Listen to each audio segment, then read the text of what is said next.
Hello, how they do that community. We want to take a moment to express our heartfelt gratitude for your incredible support on our channel. Whether you've been with us from the beginning or recently joined our community, we want you to know that your support means everything to us. Every like, comment, share, and subscription fuels our passion for creating content. If you're new here, welcome to the channel. We post every other week and we try to give viewers insight on thought-provoking stories, new and old. Today, we have a heartbreaking story that highlights the dangers associated with teenagers and illegal activities. In this video, we'll be discussing the murder of 19-year-old David Noel Pleasant in Little Elm, Texas. Join us as we dive into the details surrounding this tragic event. But before we begin, don't forget to hit that subscribe button and turn on notifications so you'll never miss any of our updates. Let's get started.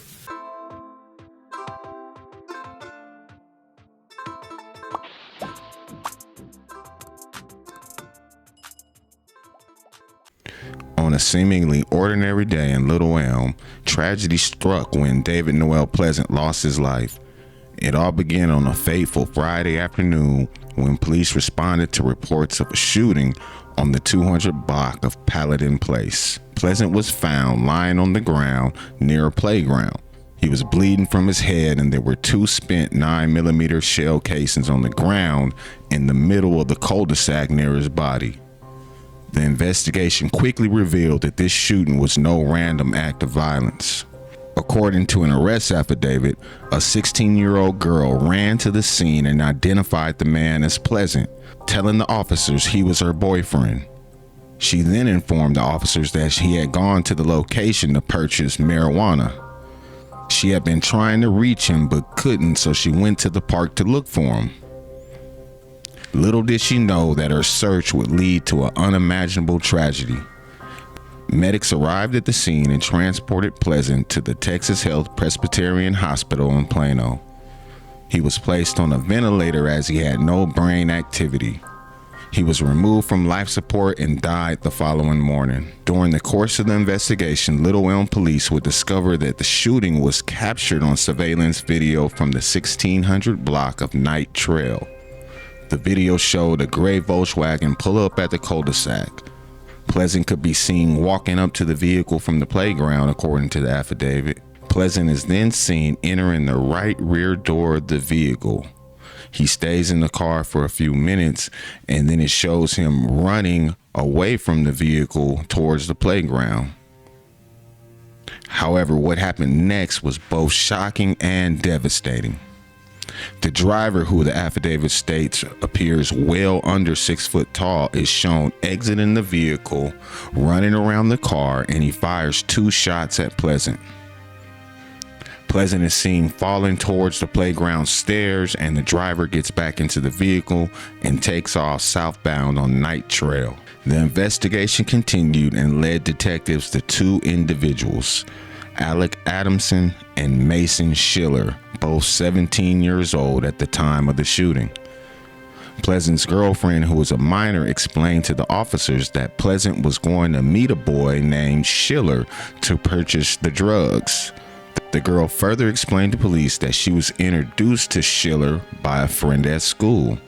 She only knew his first name, and she contacted Schiller through Instagram and then spoke with her friend who said his last name was something like Shilly.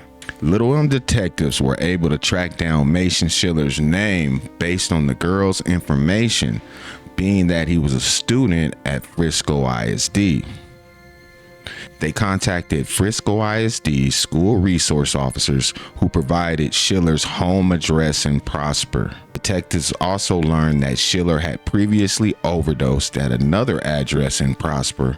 Coincidentally, that address was determined to be Adamson's residence. Using this information, detectives would go to Alec Adamson's residence looking for Schiller. Upon arrival, they ended up locating the gray Volkswagen from the shooting parked across the street from Adamson's residence. Detectives would then observe Adamson exit the residence and enter a black Ford pickup driven by another male. Officers then attempted to conduct a high-risk traffic stop on the vehicle, but the truck attempted to get away and ended up crashing into another vehicle in an intersection a few blocks away. Both Adamson and the driver attempted to flee, but were eventually apprehended and taken back to the scene of the crash. The driver of the truck was a 17-year-old Prosper High School football player. A detective spoke with Adamson at the scene. After reading him his Miranda rights, he allegedly agreed to speak with the detectives. The detectives asked if Schiller was at Adamson's residence, and he responded that he wasn't sure, but Schiller had been there earlier. When the detectives started asking about the shooting, however, Adamson terminated the interview and asked for an attorney. Adamson's mother would come to the scene and actually brought Schiller with her. Once identified, he was immediately handcuffed and placed into a police vehicle. When asked, the driver of the truck told detectives that he was just on his way to a football banquet and stopped by Adamson's residence to pick him up. The driver, Adamson, and Schiller were all taken to the Prosper Police Department and interviewed by detectives and Texas Rangers. Adamson's mother asked to speak with her son, at which point Adamson allegedly told her that the firearm they were looking for was in his bedroom. Detectives would follow Adamson's mother back to their home and, with her consent, agreed to let them into the home. However, because Adamson is a legal adult in Texas and has a reasonable expectation of privacy in his bedroom, a search warrant was also obtained. Inside a closet inside of his room, police allegedly found a black Taurus G2C 9mm handgun. The firearm had a magazine in it, and that magazine was missing some ammunition. The driver of the black pickup truck was informed that he was not under arrest, and he was eventually allowed to leave, but before he left, he provided the police with some additional information. The driver told police Adamson sent a selfie of him and Schiller in Adamson's bedroom earlier that day. Adamson then contacted the driver and asked him to come to his house, and the driver went there a little later that evening. The driver said that Adamson sounded upset and told him someone tried to rob him and that they shot him. When asked who they was, the driver said he assumed it was Schiller since he saw the picture of the two of them together that day. The driver recounted what Adamson told him about how they were assaulted and the shooting, citing details that Adamson could only know if he was present at the shooting, according to the affidavit. The detectives and Texas Rangers then interviewed Schiller.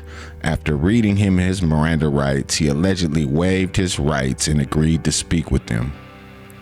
Schiller said he was contacted by Pleasant's girlfriend on Instagram, wanting to buy marijuana and mushrooms for $200. Schiller said she told him she was in the shower and her brother would meet them in the cul-de-sac. Schiller said that he went to the location in Adamson's vehicle and Adamson was driving. When they arrived, Pleasant walked up to the vehicle and asked to see the product. Schiller said Adamson showed him the drugs but refused to hand them over until Pleasant paid. Schiller alleged Pleasant began hitting him and Adamson, at which point Adamson reached into his coat and pulled out a gun.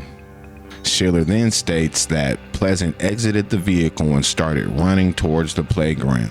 He alleged Adamson exited the vehicle and fired 2 shots at Pleasant as he fled. Schiller also states that he did not know if Pleasant was shot. The affidavit states that because Adamson and Schiller were both together in conducting the felony offense of delivering a controlled substance, used Schiller's Instagram to facilitate the sale, and both were present as the murder was committed directly by Adamson when he assaulted Pleasant by shooting him, Schiller is also responsible for the murder. Adamson and Schiller were both arrested and charged with murder and received $1 million bonds. Records do show, however, that Schiller was released on February 8th, the following day of the arrest, but Adamson remains held in custody. This tragic incident left the community shocked and saddened by the loss of a young life. In the wake of this event, the community has come together to support David Noel Pleasant's family. Vigils, fundraisers, and awareness campaigns have been organized to help them during the difficult time. Local organizations and community members worked hand in hand to provide emotional and financial support to the grieving family. This tragic incident serves as a stark reminder of the dangers associated with illegal activities and the consequences that can potentially follow. Our hearts go out to the family and friends of David Noel Pleasant as they navigate this unimaginable loss. We hope that justice will be served in due course. If you found this story intriguing or thought-provoking, don't forget to hit the like button and subscribe to our channel. Also, make sure to turn on the notification bell so you'll never miss an update. We'll be back with more news and stories that captivate our attention. Until then, take care, stay curious, and stay safe.